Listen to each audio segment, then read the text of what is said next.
Bom dia a todas e todos. Eu queria agradecer, como o Votan já fez, a presença de todos vocês aqui. Nós temos ainda outra escola, né, para chegar, isso é extremamente importante, então acho que é um trabalho da Comissão de Cultura e Extensão do Instituto, que celebra os 200 anos de ciência e tecnologia no Brasil, mas é uma atividade nossa de extensão, então, que visa levar a um público que fica fora da universidade essas informações. Então, é uma discussão bastante importante que a gente espera que vocês levem às escolas, levem isso para uma discussão com outras pessoas fora da universidade. Eu acho que esse é o propósito da comissão. Eu agradeço à Comissão de Cultura e Extensão, as pessoas que nos dão apoio, a Mônica que está aqui, aos estagiários que fazem parte do trabalho, os bolsistas que fazem parte da Cultura e Extensão, aos colegas. Passo a palavra, então, agora à Soraya, que vai fazer a mediação dessa sessão, e agradeço os nossos convidados, né, os que estão online ou presencialmente, e desejo a vocês um ótimo evento. Então, muito obrigada, bom evento aos que estão nos assistindo também pela internet. Obrigada, Soraya. Muito obrigada, Patrícia, e muito importante a abertura feita pela nossa diretora e as pontuações que fez meu colega Votan. Então, em nome da Cultura e Extensão, da comissão aqui do ICB, a nossa presidente, a professora Carla, ela teve um imprevisto, mas também deve chegar em breve. Eu dou as bem-vindas para todos vocês e agradeço à escola, alguns colegas e também, principalmente, a Mônica e ao Márcio pelo empenho aí de fazer todo esse evento acontecer e principalmente aos nossos convidados.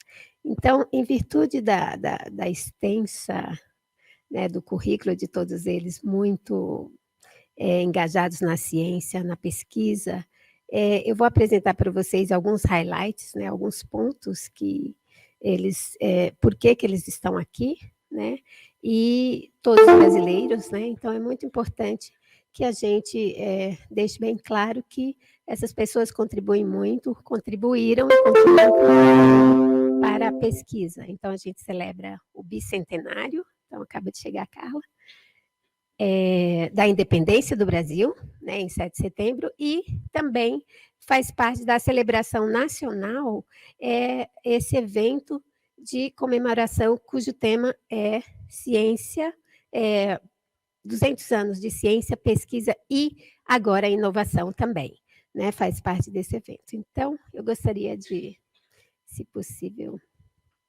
se colocar o primeiro slide, por favor. Então, na verdade, essa celebração, ela deu início desde segunda, onde a gente já recebeu 2 escolas, né? Tivemos palestras de outros colegas online, e hoje a gente tem um formato aí meio híbrido, onde temos colegas que vão apresentar aqui nessa discussão, né, do tema que é o passado, o que ocorreu nesses 200 anos de independência e juntamente com a ciência, tecnologia e inovação. Então, a gente vê aqui nessa figura uma espada em punho, né, que já mostra aqui o que a tecnologia já era capaz de fazer há 200 anos atrás, né? Então, além disso, a gente celebra também 51 anos do ICB, né, do Instituto de Ciências Biomédicas, todo o processo de pesquisa, o que vem acontecendo.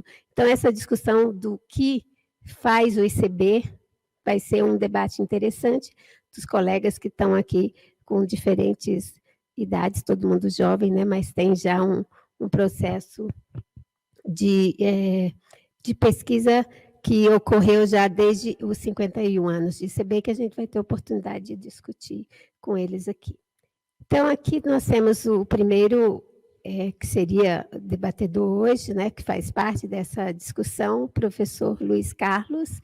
Ele é titular do Departamento de Microbiologia, e infelizmente ele não pode estar aqui pessoalmente, mas ele fez um pequeno vídeo que vai mostrar para vocês qual é a principal linha de pesquisa dele, que aqui a gente pode ver um highlight, que é uma estratégia, ele faz pesquisa focada em estratégias vacinais para doenças infecciosas e também câncer. Ele tem várias posições, claro, e achievement, que eu não vou mencionar aqui, mas ele foi o nosso último diretor do Instituto de Ciências Biomédicas, e ele atualmente é o coordenador executivo da plataforma científica Pasteur, USP, e atualmente é diretor do Cientec. Ele também é o vice-diretor do CENFA, que é um projeto com a Embrapir, que faz parceria com entidades privadas, né, com a indústria. Então, o Luiz tem uma vasta experiência na pesquisa, várias contribuições tecnológicas que a gente vai ver no vídeo dele. Bom, o professor Paulo Saldiva é médico, patologista, professor titular do Departamento de Patologia da Faculdade de Medicina da USP, que vocês terão a oportunidade de conversar, que ele está online, ao final dos presentes aqui. Então, o professor Saldiva é bem conhecido pelos estudos que ele faz com poluição do ar ambiente. São pesquisas tanto epidemiológicas, como também pesquisas pré-clínicas e clínicas. Além disso, ele tem atuações importantes na área médica e, recentemente, ele foi um pioneiro de um tipo de trabalho que foi a autópsia minimamente invasiva durante a epidemia Covid.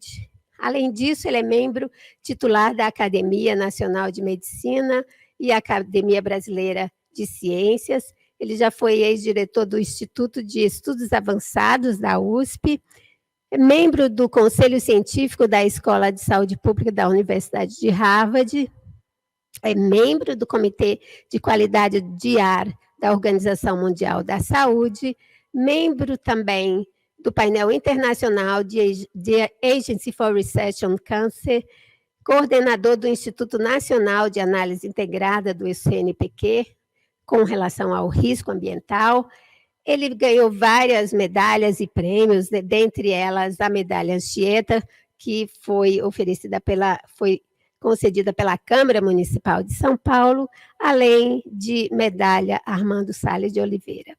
E o que eu acho mais importante de tudo isso é que ele faz tudo isso, ainda é ciclista e adora tocar gaita. Então, esse é o Saldiva. Então, pessoal, vocês têm o prazer e a honra de receber esses ilustres colegas aqui. A gente vai ver, então, o vídeo do Luiz, né, para começar. Bom dia a todos. É com grande satisfação que eu venho aqui, em primeiro lugar, agradecer pelo convite da Carla e de todos da Comissão de Cultura e Extensão para que pudesse participar desse evento, um evento do ICB, um deles, e comemorando a Semana Nacional de Ciência e Tecnologia, e esse ano em particular, dentro do contexto dos 200 anos de independência do país, onde foi colocada aí a temática, né, de ciência, tecnologia e inovação no Brasil, nessa trajetória de 200 anos.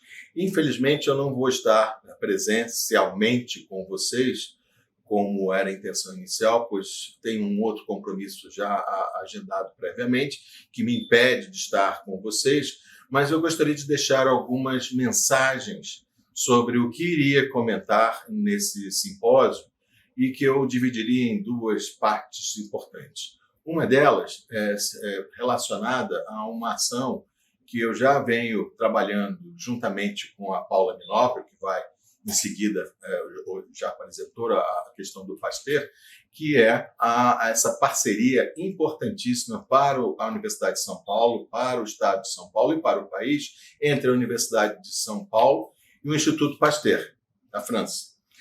Atualmente, nós temos a plataforma científica Pasteur USP, no qual a Paula Minoprio, pelo Pasteur e eu pela USP, coordenamos e operacionalizamos já há 3 anos que ela foi inaugurada e que em breve deverá se transformar no Instituto Pasteur de São Paulo.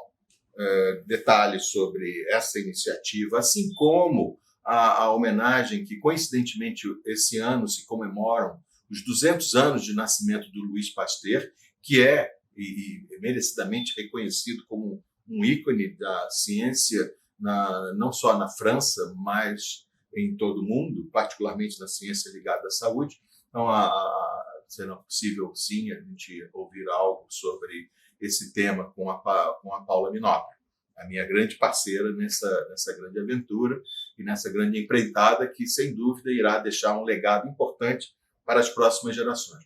O segundo recado que eu gostaria de colocar aqui a vocês tem a ver com a questão da inovação. Essa é uma outra iniciativa que eu já me envolvo há pelo menos 15 anos e tem a ver com a visão de que eu tenho e venho trabalhando há tanto tempo no sentido de aproximar a universidade, particularmente a Universidade de São Paulo, em iniciativas que levem à inovação tecnológica. E inovação tecnológica no sentido de trabalho em parceria com empresas, o estímulo à criação de empresas a partir de nossos estudantes e pesquisadores. E essa é uma história longa que eu tenho me dedicado de maneira bastante ativa nesse período e que tenho conseguido alguns avanços, né? Não só a questão de estimular a criação de empresas nascentes. O nosso laboratório já gerou 2 empresas nascentes, 2 startups, spin-off, né, derivadas do laboratório. Tem o DNA USP, tem feito uma trajetória bastante interessante aqui no estado de São Paulo. E também em outras iniciativas. Eu destacaria, em particular, a minha vinculação, já há algum tempo, à incubadora de empresas USP-IPEM, que é o CIETEC, o Centro de Inovação e Empreendedorismo Tecnológico, no qual eu estarei, nesse exato momento aqui, tendo um compromisso já previamente agendado, e é a razão pelo qual não pude estar presencialmente com vocês. Essa incubadora de empresa tem um papel histórico, porque há 20 anos recebe e promove e desenvolve empresas de tecnologia provenientes da USP e de outros ambientes no estado de São Paulo. É a maior incubadora de empresas de base tecnológica do país e pouco conhecido ainda dentro da Universidade de São Paulo, assim como no estado de São Paulo. Então, eu tenho dedicado atenção e algum tempo para que isso possa ser alterado. A outra questão são outras iniciativas que, em determinado momento, terei prazer em conversar com todos, sobre iniciativas que promovem a inovação. Eu destacaria aqui, em particular, uma unidade em Embrapi, recentemente criada, envolvendo o Instituto de Ciências Biológicas e a Faculdade de Ciências Farmacêuticas. As unidades em Embrapi, essa em particular, o CENFAR, tem como objetivo estimular a parceria em pesquisas envolvendo universidades e empresas na área farmacêutica. E temos ainda algumas atividades que, se tudo correr bem, irão acontecer ainda no próximo ano, como o mestrado profissional, também envolvendo a Faculdade de Ciências Farmacêuticas do UCB, cujo objetivo será receber e trabalhar com estudantes e profissionais provenientes de empresas parceiras, como a Eurofarma, DASA e assim outras, que irão desenvolver projetos de pesquisa no Instituto de Ciências Biomédicas, na Faculdade de Ciências Farmacêuticas, de uma maneira que possamos colocar a ciência de ponta dentro das empresas e, ao mesmo tempo, aproximar as empresas, sobretudo empresas brasileiras, do nosso ambiente, para que dessa junção de academia com empresas nós possamos gerar, sim, a inovação virtuosa que traga benefício para a ciência e traga recursos financeiros, oportunidade de trabalho, emprego, competitividade para nossas empresas, consequentemente para a sociedade brasileira. Então, me despeço aqui agradecendo mais uma vez a professora Carla, responsável, presidente da Comissão de Cultura e Extensão. Desejo boa sorte e uma excelente manhã com os colegas, como eu já mencionei, a Paula Minopri, mas também participam dessa sessão a Letícia Lutufo, o Carlos Menck e o professor Saldiva, que estarão aqui presencialmente ou não. Talvez o Saldiva não possa estar também, mas ele vai estar online, falando um pouco dessa temática de ciência, tecnologia e inovação, o mote principal desse evento de hoje. Muito obrigado e um bom dia para todos. Então, dando continuidade, eu gostaria de chamar, então, o professor Saldiva, a quem volto a agradecer pela oportunidade de ter a presença dele aqui e fazer parte dessa discussão aqui. Então, professor, bem-vindo, fique à vontade. Obrigada. Muito obrigado. Eu queria inicialmente agradecer profundamente o convite e pedir desculpas por não ter podido ir presencialmente. Nós estamos... eu tenho aula agora, 1h da tarde, e também eu não tinha certeza se eu poderia ir por causa do falecimento do professor Georg Bon, que foi meu orientador e ex-chefe do departamento de patologia, e que muito interagiu com o ICB. Eu me sinto numa posição muito, ao mesmo tempo, desconfortável e incômoda, porque eu vou falar sobre o ICB e a importância também da pesquisa, que já foi enaltecida, mas eu não faço parte do ICB do ponto de vista formal, mas eu vou me atrever a dizer que que o ICB faz parte da minha vida. É o contrário. E eu vou explicar por quê. Eu entrei na Faculdade de Medicina em 1972, que mais ou menos coincide com a inauguração do ICB. Nós tínhamos passado por uma reforma universitária e que desloca muitos dos departamentos básicos da Faculdade de Medicina para institutos centrais, né, que envolvessem outros profissionais. Isso era uma ideia vigorosa, mas do ponto de vista da Faculdade de Medicina, ela alterou o perfil da faculdade, que já tinha sofrido um choque grande por causa da situação política que se vivia no Brasil nos anos 60, quando professores do porte do professor Luiz Debrando, do professor Ernei Plesman, do Isaías Rau, da Ruth e do Vitor Nussensweig e do Michel Rabinovich, entre outros, tiveram que sair do país. E a ida para Química do professor Colli e de outros professores para o Instituto, para o campus da cidade universitária, deixou a Faculdade de Medicina pensa. Se a gente imaginar que a medicina e as profissões de saúde, elas têm que se equilibrar de um lado, na prática, é como se fosse um pássaro que tivesse uma asa, que desse a prática profissional, e no outra fosse a pesquisa, a gente ficou meio penso. Isso numa faculdade onde o DNA, ao contrário da Faculdade de Medicina de Ribeirão Preto, que ela foi originalmente concebida em termos de pesquisa, porque o mercado médico de Ribeirão Preto e o tamanho de Ribeirão Preto não comportava grandes atividades assistenciais, que foram crescendo só posteriormente, mas no momento da fundação, a Faculdade de Medicina de Ribeirão Preto, ela tem um componente de pesquisa extremamente importante, porque também já tinha saído daqui o professor Maurício Rocha Silva, da farmacologia, num dos concursos mais, digamos, polêmicos da história da faculdade, quando ele perde esse concurso para professor titular.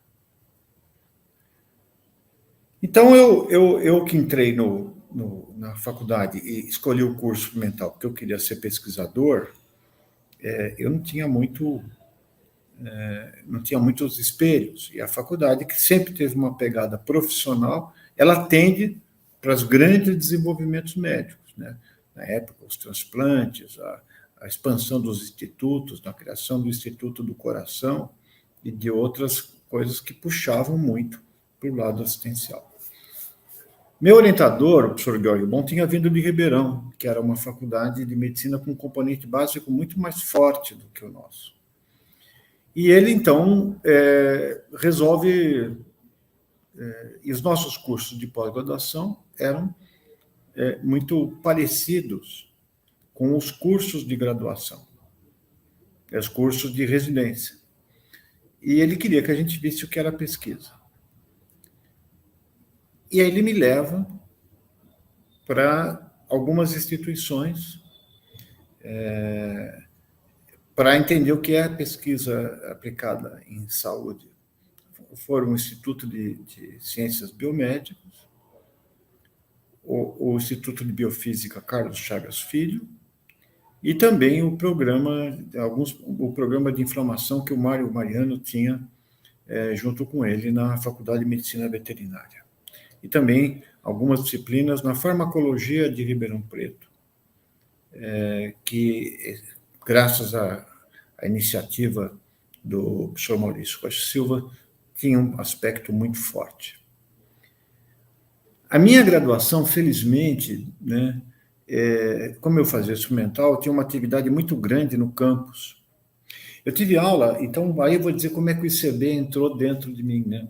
Eu tive neurofisiologia com Núbio Negrão, cardiofisiologia com Oswaldo Brieco Lopes, com Maurício Costa Silva. Aprendi muita fisiologia renal com o Gerhard Malnick.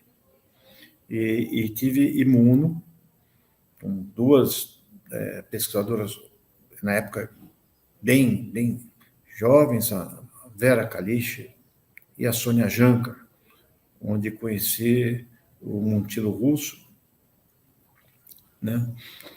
E tive, então, a chance de entender como é que funcionava a pesquisa e poder, então, trazer esse pedaço para a minha formação.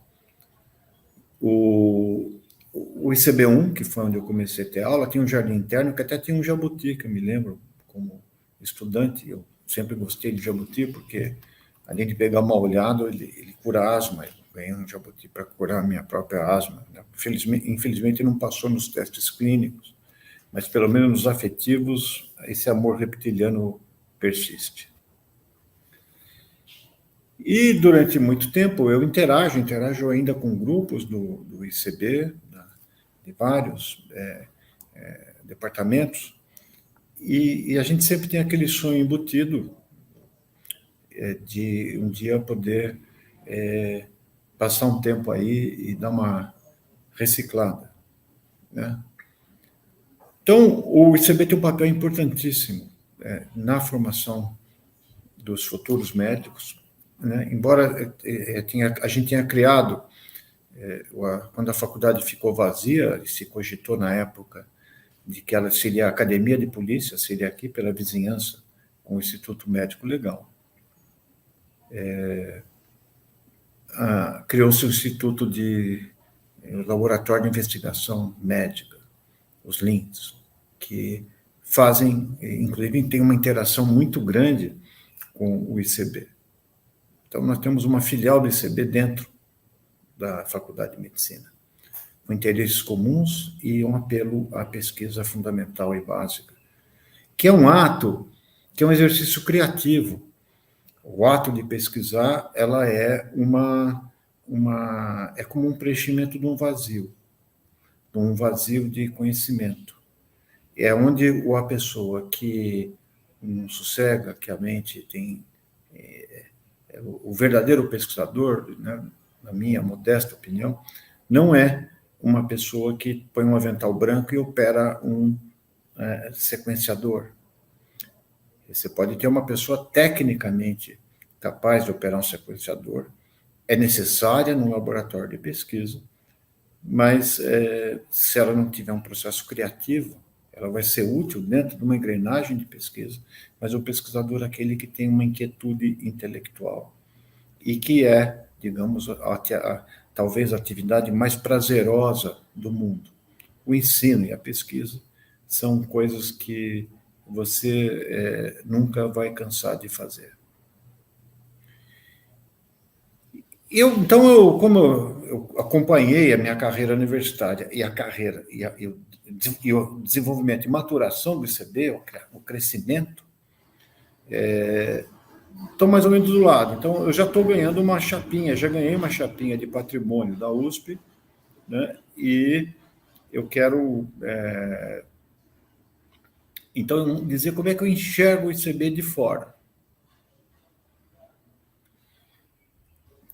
O ICB, ele talvez tenha sido uma das respostas mais eficientes à necessidade de fazer pesquisa translacional e não só translacional, mas também multidisciplinar em temas complexos das ciências, principalmente da ciência da saúde, né?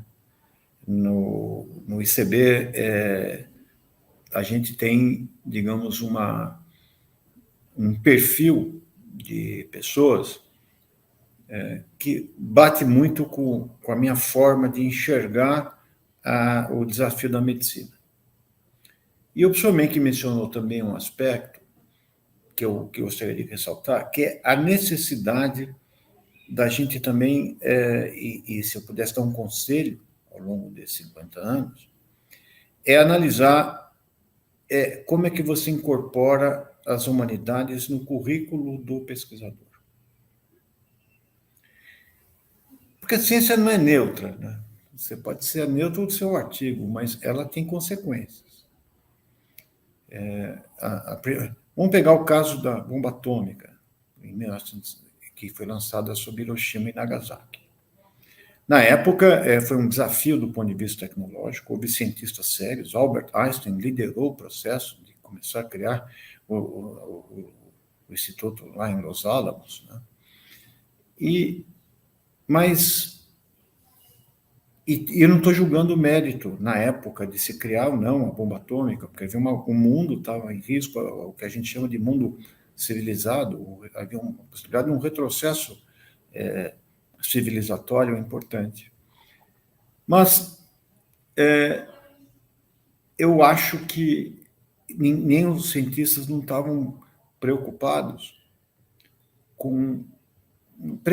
pelo menos, para ver o horror daquilo cair em cima de uma cidade com civis e crianças. Aliás, eu acredito que se houvesse Instagram, a bomba de Nagasaki não seria jogada, porque a imagem da destruição em tempo real ou imediato, quer dizer, uma guerra transmitida por Instagram, ela torna-se insuportável mesmo para o país agressor, para a população do país agressor. E também o ICB, esses últimos 50 anos, foram marcados pelo fenômeno mais notável, um dos fenômenos mais notáveis que eu atribuo em escala global, que foi a emergência da ignorância. A ignorância em todos os níveis, mas inclusive na ciência. Não que ela não houvesse anteriormente, só que o poder de difusão e produção eram muito menores. Então, com a explosão e não é que eu estou criticando a tecnologia, pelo menos quando eu fazia levantamento bibliográfico, eu tinha que ir para a biblioteca, tinha uma coisa chamada Index Medicus, que você era em ordem alfabética, era atualizado todos os anos, e você tinha que fazer o levantamento na unha. E para se fazer uma revisão de um artigo, você demorava mais ou menos de 15 a 20 dias, e você não tinha acesso ao texto, você tinha que tirar xerox e passar, às vezes pedir que uma outra biblioteca que tinha o artigo que a sua não assinava, você tinha que pedir através do serviço de comutação bibliográfica. Então, hoje você consegue ter o mundo do conhecimento na palma das mãos e na tela eletrônica. Mas, assim como existe a facilitação para você adquirir conhecimento, existe também o reverso, que foi a capacidade de você ser alvejado por ignorância. Então, a gente não está preparado para isso, e a epistemologia da ignorância é uma ciência que precisa ser, um ramo da epistemologia que precisaria ser criado, porque a gente sabe as forças que levam à criação do conhecimento, mas não está muito conhecedor ainda das forças que produzem ignorância. A difusão de conhecimento por ignorância, ela faz com que exista uma dissociação do pensamento. Por exemplo, a gente acredita que se publicou na Nature ou na Science, todo mundo vai ler e vai entender e vai gostar. Talvez não seja assim, porque quando você perguntar na universidade qual que é a aceitação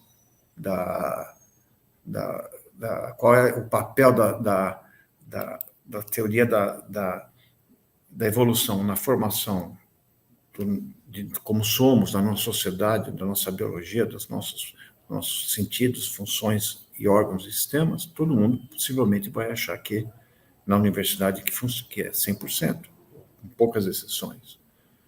Mas se você for no Brasil hoje, tem estudos que mostram a visão sobre o criacionismo versus darwinismo.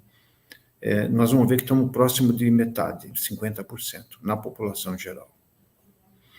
Então, hoje você tem uma verdade e uma meta-verdade, que a verdade que a gente imagina, ou pelo menos a oficial, desse, digamos, inteligência pública, né, que as universidades fazem parte, elas são determinadas por regras conhecidas.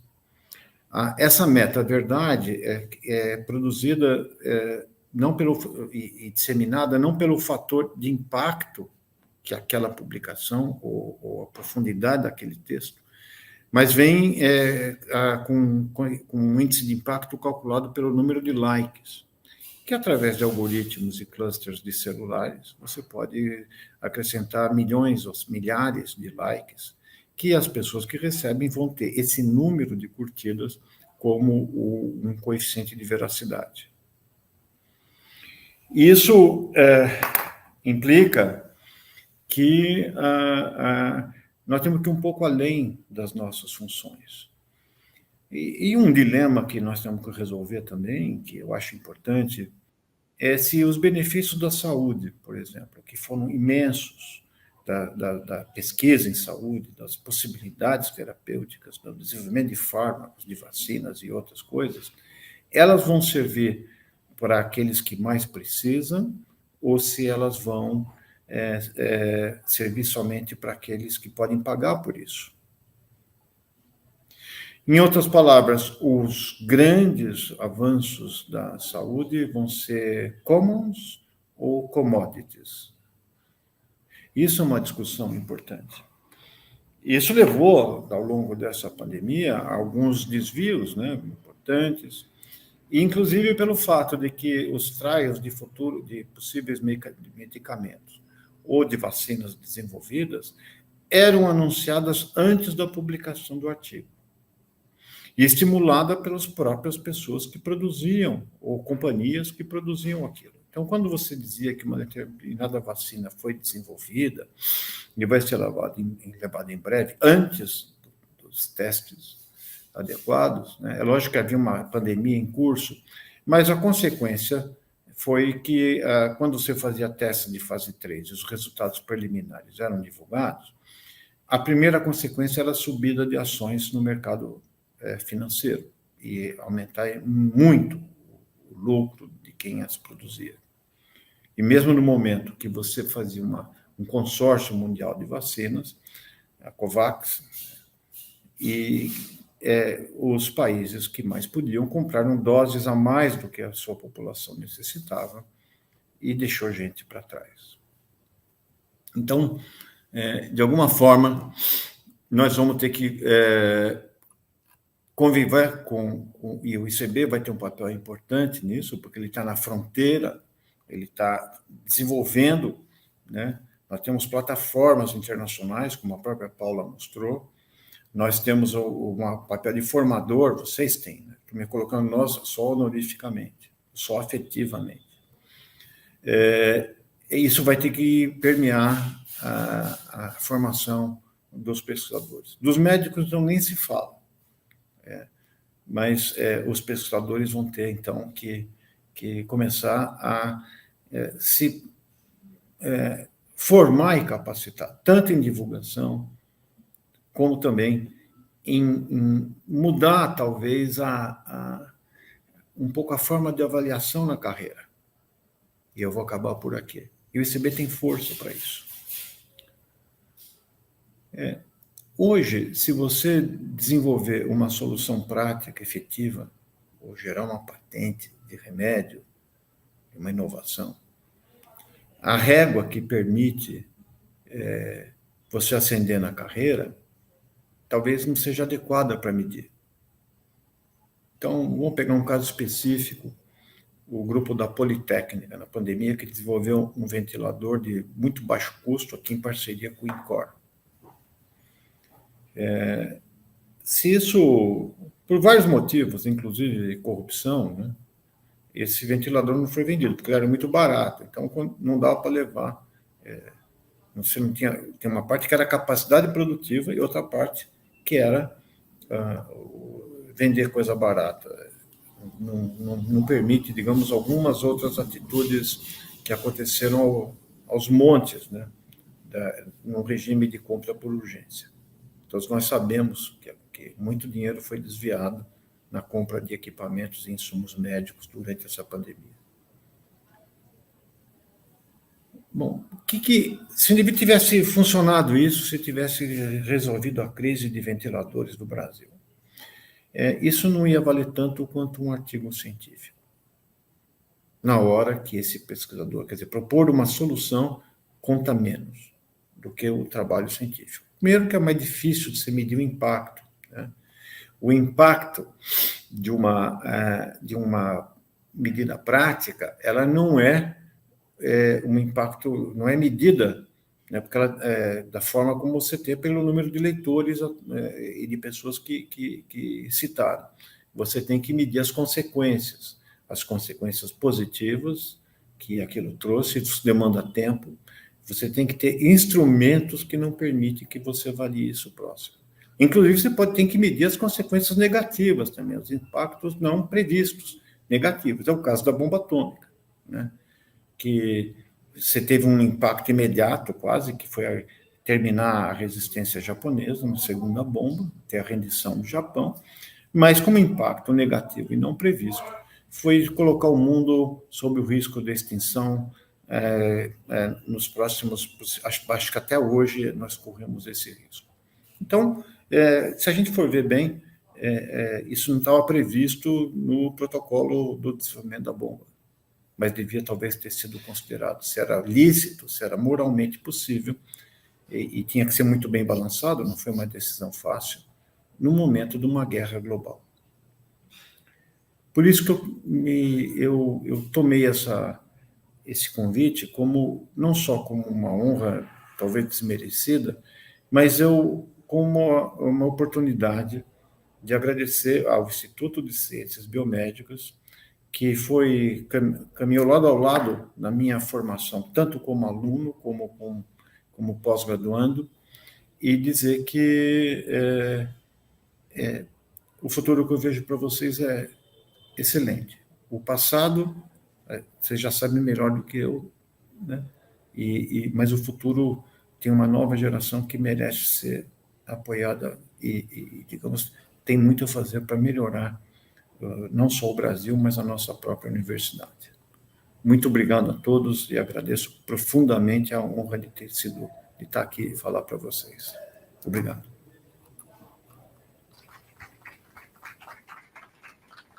Muito obrigada, professor.